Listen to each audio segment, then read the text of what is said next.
So in our considerations of the causes of anaemia, we've considered reduced production of red blood cells. We now want to go on and look at increased destruction of red blood cells once they've been produced in the red bone marrow. So we're thinking about increased destruction of red cells. Now, when you break up red cells, that's called hemolysis. So these conditions are called haemolytic anemias.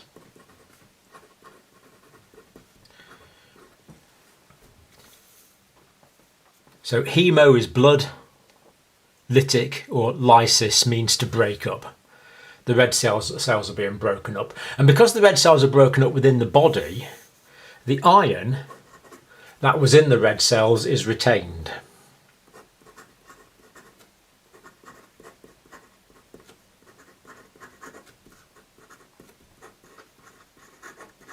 And because the iron is retained in the body, usually these patients don't develop iron deficiency because the iron is retained. So what can cause the haemolytic anemias? What can cause the excessive breakup of the red blood cells? Well, this can be for genetic reasons. The several genetic conditions can predispose to this. And perhaps the best known of these is the sickle cell disease.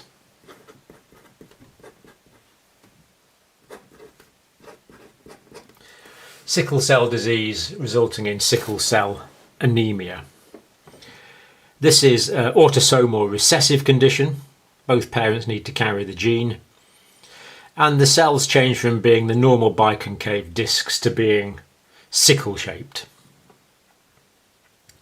But another genetic disorder that can affect the shape of the red blood cells is spherocytosis. And you can probably see the sphero bit sounds a bit like sphere.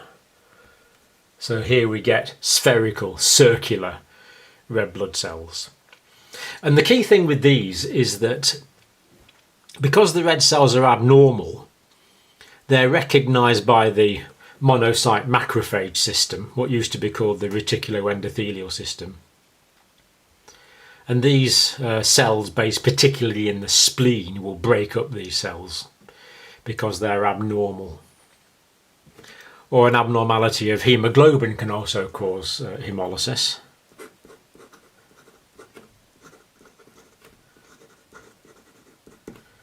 Thalassemia. Well, you might have heard of the enzyme deficiency, G6PD, where there can be significant hemolysis if the patient are given particular foods or drugs. So there's these genetic causes of the haemolytic anemias where we have increased destruction of the red blood cells, but the iron is retained in the body. And the other forms are acquired.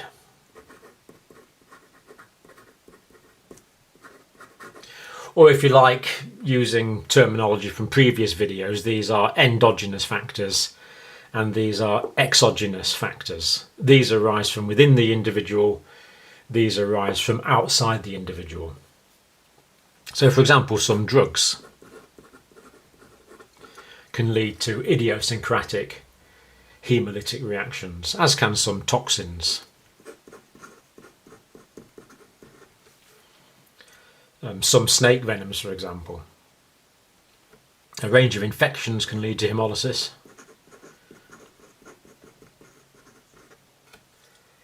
And there can be immunological reactions.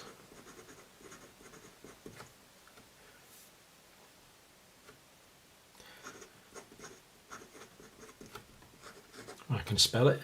Immunological reactions. And another one is a mechanical trauma.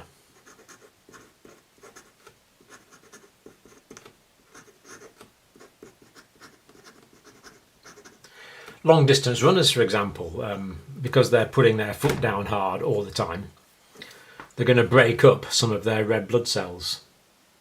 Or another classic one we used to get was with the old-fashioned mechanical heart valves, where some red blood cells were physically broken up, resulting in hemolysis. And another one, unfortunately, is malaria. Such a scourge in many parts of the world. The plasmodium parasite lives inside the red blood cell, and that can lead to hemolysis. Now, anyone with chronic malaria does actually usually suffer from a degree of anemia, but this is particularly a problem with falciparum malaria, and as often particularly affects children and pregnant women. So we've got a few causes there of the increased destruction of the red cells. So this one is a continuation of this thinking here. And that leads us on to the next one. And we see this is blood loss anemia. So we're now thinking about this category here. Blood loss anemia.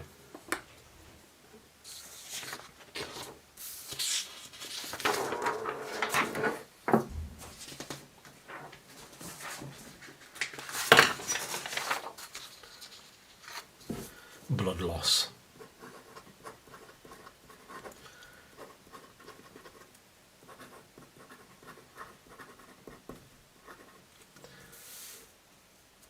So obviously the red cells and the hemoglobin are going to be in the blood, and if the blood is lost, we haven't got the red cells and the hemoglobin. And just before we start looking at this, I think you can see if the blood is lost from the body, that's going to mean that the iron is lost. So these patients can be short of iron. Body iron is depleted over time. And particularly we can test for ferritin.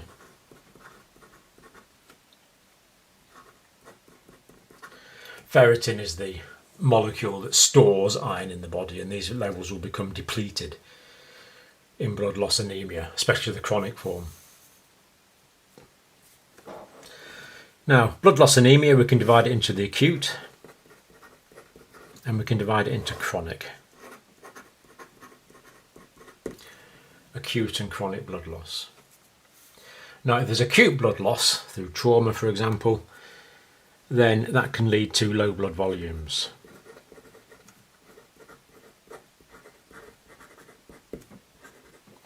Hypovolemia. Blood volume can be lost, well, will be lost.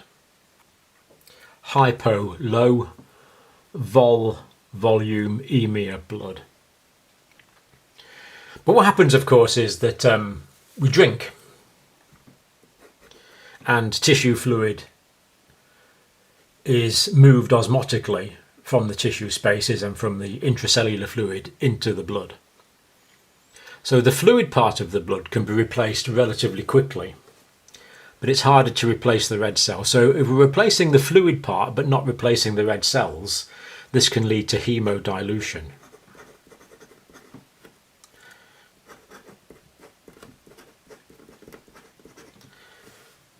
So within a few hours the blood volume can be restored, but it's diluted.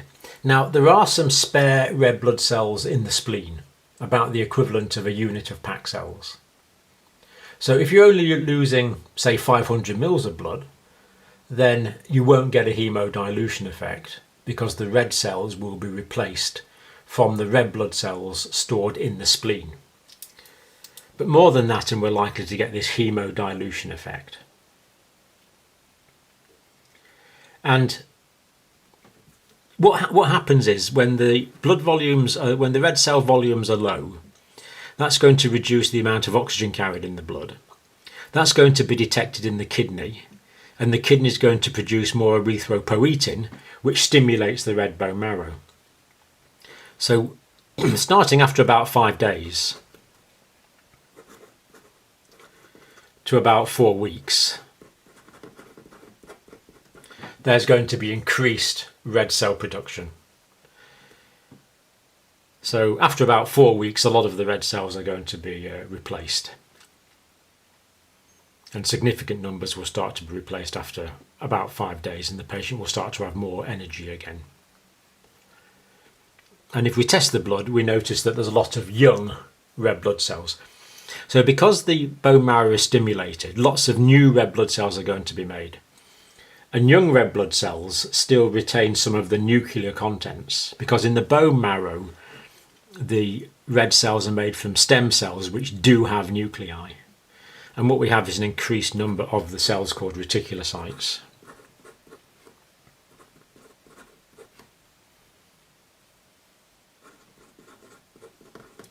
Reticulocytes. So these reticulocytes are red cells that still have fragments of the nucleus left in them, indicating that they're young. But of course, to facilitate this process, the increased production of the red cells between 5 days and 4 weeks, when that starts to show in the blood, the patient's going to need factors to allow them to make the red cells. So they're going to need the protein, they're going to need the iron, they're going to need the B12. So paying attention to diet there is very important. Thinking about the chronic form of blood loss, which is the one we see mostly in pathological situations. This one's largely the trauma situation, this one's largely the medical pathological situation. What always comes to mind first is GI bleeds.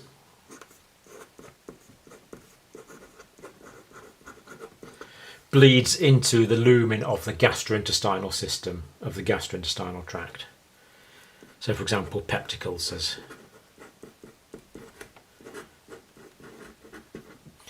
Now peptic ulcers are much less common in Western countries, but still unfortunately remarkably common in poorer areas of the world.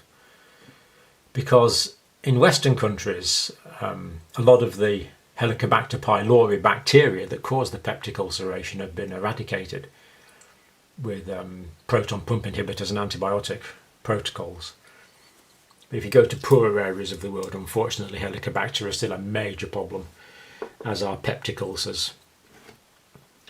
Or you might think of anything causing colitis, ulcerative colitis for example,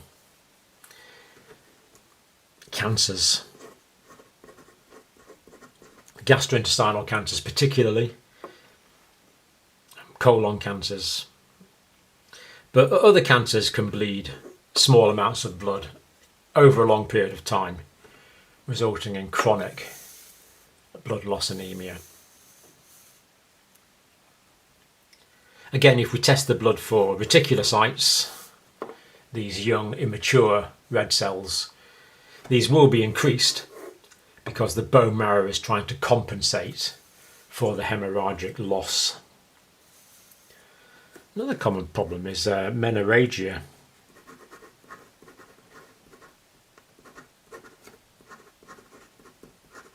Excessive blood loss through menstruation. For example, just simple fibroids. These benign tumours of the uterus, the endometrium. A lot of blood loss can be lost through menstruation. I mean, menstruation loses blood anyway, but pathological menstruation can lead to a lot of chronic blood loss. Or another global problem is worms. Gastrointestinal helminth.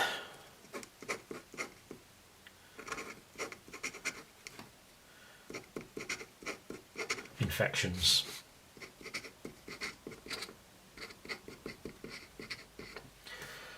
So roundworms and flatworms will cause a degree of blood loss and will eat the nice nutrients that the person's eating, but particularly the hookworms are a problem here because their claws, well not the claws, their mouthpieces stick into the gastrointestinal tract and suck the blood.